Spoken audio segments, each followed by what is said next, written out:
नमस्ते, मैं हूं रविंद्र गौतम और आप देख रहे हैं कमोडिटी टुडे पर बिग पिक्चर। दोस्तों, कुछ दिन पहले हमने गंभीर मुद्दा उठाया था। एक ऐसा मुद्दा जो सिर्फ कुछ जहाज़ों की देरी का मामला नहीं था, बल्कि भारत की एक्सपोर्ट क्षमता, विदेशी मुद्रा कमाई और ईज ऑफ डूइंग बिजनेस से जुड़ा हुआ सवाल था। हमने आपको दिखाया था कि कांडला पोर्ट यानी दीनदयाल पोर्ट पर जहाज़ों की लंबी कतार लगी हुई है। 34 वेसल्स बर्थ मिलने का इंतजार कर रहे थे।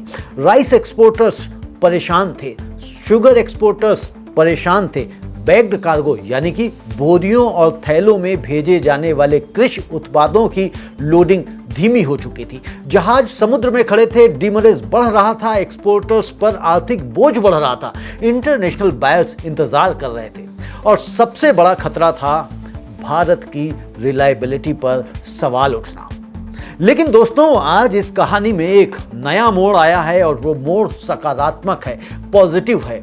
और जब सिस्टम सही दिशा में काम करे, जब अधिकारी तुरंत एक्शन लें, तो उसकी सराहना भी उतनी ही मजबूती से होनी चाहिए जितनी मजबूती से हम उन्हें क्रिटिसाइज करते हैं। दोस्तों, कांडला पोर्ट अथॉरिटी ने अब बैग्ड कार्गो हैंडलिंग के लिए एक बड़ा फैसला लिया है। जहां पहले केवल 2 बर्थ्स अलॉटेड थे, अब उनकी संख्या बढ़ाकर 4 कर दी गई है। जी हां, 2 से 4 यानी कि सीधे 2 गुने।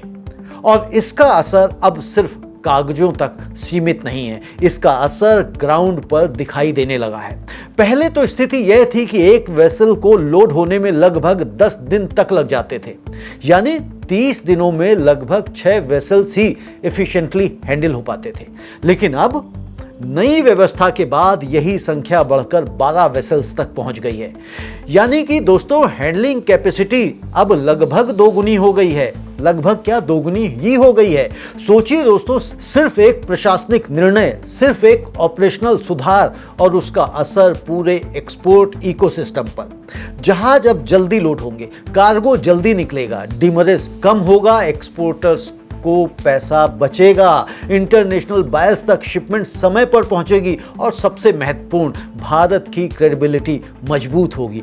और यहां एक बात साफ तौर पर कही जानी चाहिए कि इस पूरे मामले में इंडियन राइस एक्सपोर्टर्स फेडरेशन यानी कि IREF ने लगातार पोर्ट अथॉरिटी के साथ कम्युनिकेशन बनाए रखा। उन्होंने एक्सपोर्टर्स की समस्याओं को लगातार उठाया, उनकी समस्याओं को पोर्ट तक पहुंचाया, मंत्रालय तक पहुंचाया, ग्राउंड रियलिटीज बताई, प्रेशर भी बनाया और समाधान के लिए लगातार फॉलोअप किया। कई बार उद्योग संगठनों की आवाज दब जाती है, लेकिन यहां IREF ने लगातार संवाद बनाए रखा और अंततः बर्थ एलोकेशन बढ़ाने में सफलता मिली। इसलिए इस सुधार का श्रेय सिर्फ एक आदेश को नहीं जाता, बल्कि उस कंस्ट्रक्टिव कोऑर्डिनेशन को भी जाता है जिसमें इंडस्ट्री और एडमिनिस्ट्रेशन दोनों ने भूमिका निभाई। और इसी के साथ कांडला पोर्ट अथॉरिटी के चेयरमैन सुशील कुमार सिंह की सराहना भी की जानी चाहिए, क्योंकि कई बार सिस्टम में समस्याएं तो सबको दिखाई देती हैं, लेकिन इमीडिएट एक्शन बहुत कम लोग लेते हैं। सुशील कुमार सिंह ने पोर्ट पर फिजिकली पहुंचकर AC केबिन से बाहर निकलकर मामले को समझा और समस्या का हल निकाला।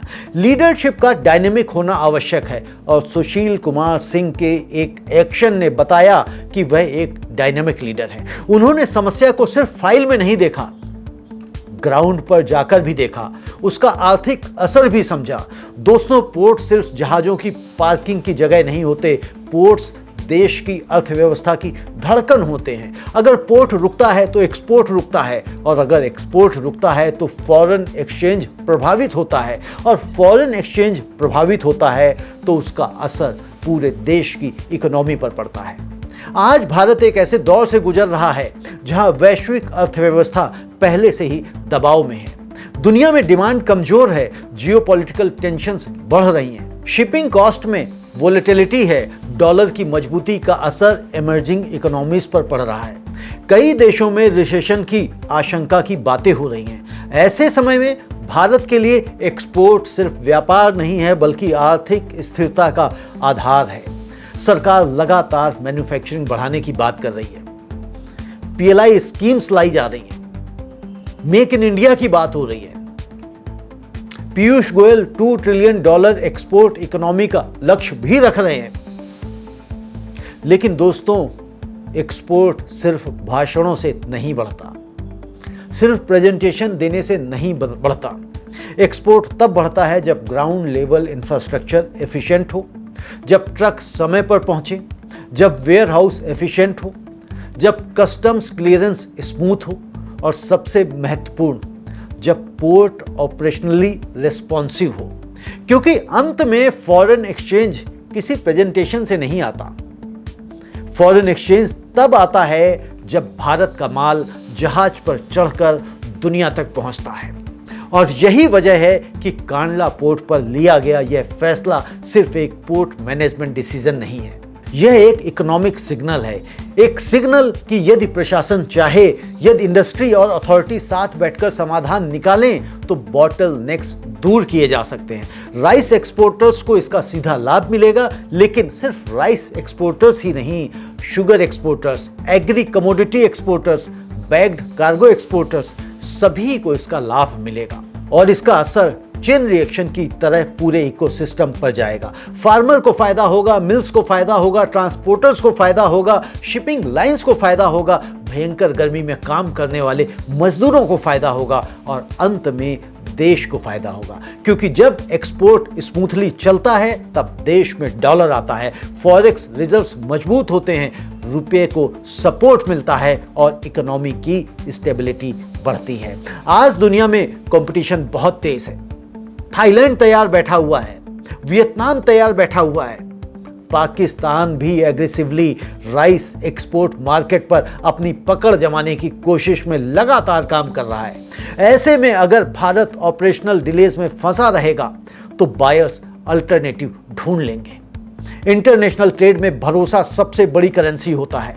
एक बायर अगर समय पर शिपमेंट पाता है तो वह अगले साल भी ऑर्डर देता है, लेकिन अगर शिपमेंट डिले हो जाए, चाहे उसके पीछे कोई भी कारण हो, चाहे पॉलिसी हो, चाहे नौकरशाही हो, तो दोस्तों वह बायर धीरे धीरे अपना सप्लायर बदलने की तरफ फोकस बढ़ा देता है और एक बार बायर चला जाए तो फिर उसको वापस लाना मुश्किल होता है। इसीलिए यह जो कदम उठाया गया है यह सिर्फ कंजेशन कम करने का फैसला नहीं है, यह भारत की एक्सपोर्ट रिलायबिलिटी को बचाने का बड़ा कदम है। और दोस्तों, मीडिया का काम सिर्फ आलोचना करना नहीं होता। अगर समस्या उठाना जरूरी है तो समाधान होने पर उसकी सराहना करना भी उतना ही जरूरी है। जब कोई अधिकारी इमीडिएट एक्शन ले, जब सिस्टम रिस्पॉन्सिव दिखे तो उसे एक्नॉलेज करना चाहिए।